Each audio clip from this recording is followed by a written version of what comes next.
Scripture says, the prayer of the lowly pierces the clouds. When you come to God, just as you are, weak, hurting, struggling, do you know your prayer goes straight to heaven? It doesn't bounce off the ceiling. It pierces the clouds. When you get real with God, He responds with real power.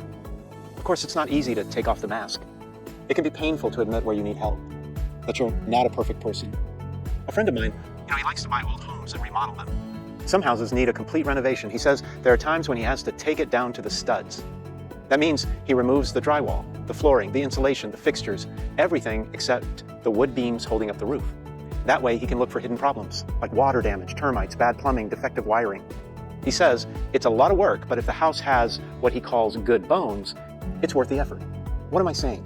When you take off the mask, come clean, confess the truth to God and to other people, it's like taking your interior home, your soul, down to the studs. It takes work, but you've got good bones. You are worth the effort. YouTube short number 3, take 1. Jesus told a parable once about 2 people who went into the temple to pray. One was a Pharisee, and the other was a tax collector. Pharisees were a type of religious leader in that time. They were out among the people, traveling from village to village, teaching the law of Moses.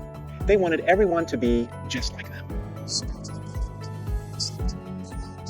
Jesus called them hypocrites because they taught one thing and did another. They did not practice what they preached.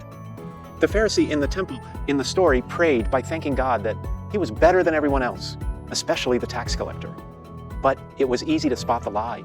He was covering up, pretending, wearing a false mask of religious perfection. He felt the need to keep up his image even in the temple. He was supposed to be a leader of faith and have all the answers. He couldn't drop his guard even while he was praying. But the tax collector, he stood far off in the distance. He would not even raise his eyes to heaven, but simply prayed, "Oh God, be merciful to me, a sinner." He knew he was in the wrong. He couldn't pretend otherwise.